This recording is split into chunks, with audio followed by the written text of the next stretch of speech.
Well, the director of Rhode Island's DLT, Scott Jensen, joins us twice a month here on 12 News Now at 4. Director, thanks for being with us. Pleasure, Kim. Good to see you. Good to see you too. I know a lot of folks out there are still struggling, still looking for a job, and I understand Rhode Island is going to be, I believe, the first state in the country to use artificial intelligence to help people get back into the workforce. So can you sort of explain to folks how that works and when they will be able to use this technology? Sure.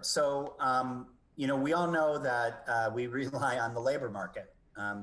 People put jobs out and we go look for them. And people have been looking for a better way to match for a long time. In the old days, simply want ads. So what the DLT is launching in partnership with Research Improving People's Lives, which is a Brown University centered nonprofit, as well as Google, is to create a bot that you would interact with and will tap your own data to and then use artificial intelligence and machine learning to help better match you with a job that is existing locally. So, we don't collectively do a great job with that matching, and we think that this new application of technology, first of its kind in the country, will help make that a little bit smoother for people. When will that be up and running? Is it something people can log on to right now? Well, we need help with that because these bots, artificial intelligence has to learn. So right now the bot is up on backtoworkrhodeisland.com, and it will, if you go on there, it will ask you to sign up for it, and it will ask you a series of questions. And what we'll do is send you suggested jobs based on the answers to the questions that you provide. It, of course, is anonymous. Only the person asking the questions gets the matching. What we'll be doing is that will be growing faster and more live over time. So by December, we're going to be building an interface where we would like this bot to be somebody that you can actually talk to. Right now, it's in its infant stages, and it will grow more over time. But we've had a good usage rate. About 300 people have tried it, and we really are going to push it much, much more. So people should visit that website and give it a shot. And you said it's backtoworkri.com? That's right. Okay. We know that cases have been going up here in Rhode Island.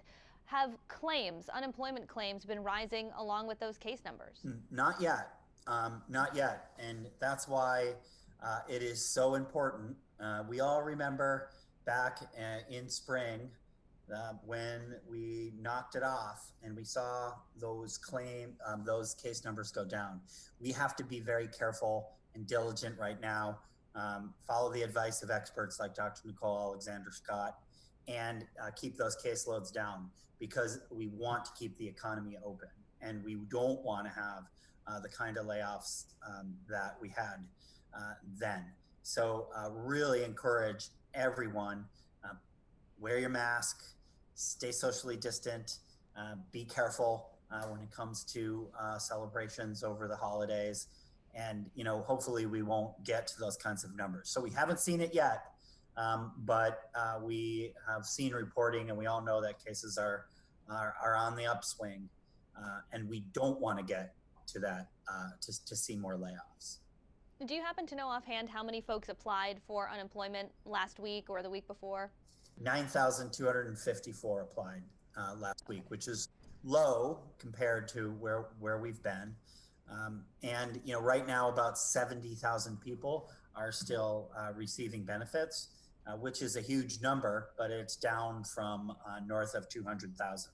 So when it comes to people drawing benefits, we're still going in the right direction, and we want to keep it that way. So that's why, again, wearing a mask, doing all the things that we've become accustomed to is especially important right now. And just so I understand, that roughly 9,000 number, is that first-time applicants? Well, it's initial claims, and those are always tricky because there are duplicate claims in there. It's a little bit of a jumble that gets sorted out as we process claims and approve claims. But it's a good indication of simple demand. And right now that's at a high but leveled. Two things I normally ask you about when we check in are the backlog in claims and also fraud. So maybe we can start with the backlog. How is that going? Do you have a sense of how many people are still waiting, what the average wait time is? Sure. So the good news is that it's relatively easy, I say with trepidation, to reach the call center. We've been focusing, Kim, and as you know, we've talked about this to try to get 1,000 calls a day answered, and on the theory that people will have their issues resolved and call less, and that really seems to be working.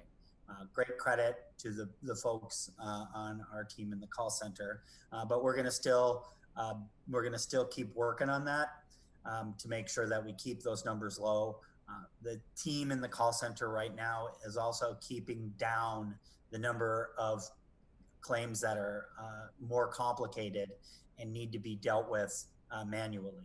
So they're still able to work on that. So we track that every month, every week. We have a stand-up stat meeting where we keep track of how we're doing on those fronts, and so far so good. But we keep working at it. It's a very important part of our program here at DLT. Do you have an estimate of how many people are still waiting for their claims to be processed right now? Right now, we've got 1,200 people, a little bit over that, 1,256, or excuse me, 65. I don't have my glasses on. In that that complex claim bucket, those will be handled usually in about a week or two. But typically, the most common reason for that is we have a person applying that have wages in another state. And we have to verify what those other states' wages are before we can say yes or no to the claim. And I know you mentioned getting through on the phone. Has that call wait time shrunken, and if so, to what approximate time frame for folks? Well, what we're really tracking, typically the call wait time is about 15 minutes or 10 minutes, but what we want to make sure is that people aren't having to call a number of times because they can't get through at all, no matter how long they wait.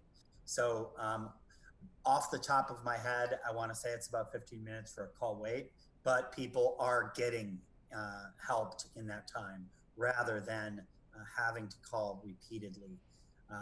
It's a busy time in UI, but I think we're finally caught up to the point where we're able to deliver some decent customer service as opposed to being completely capsized.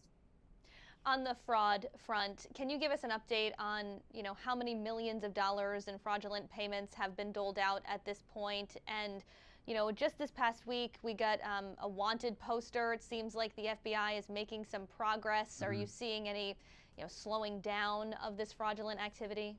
So we're not seeing slowing down yet. Things are, we are catching a lot more.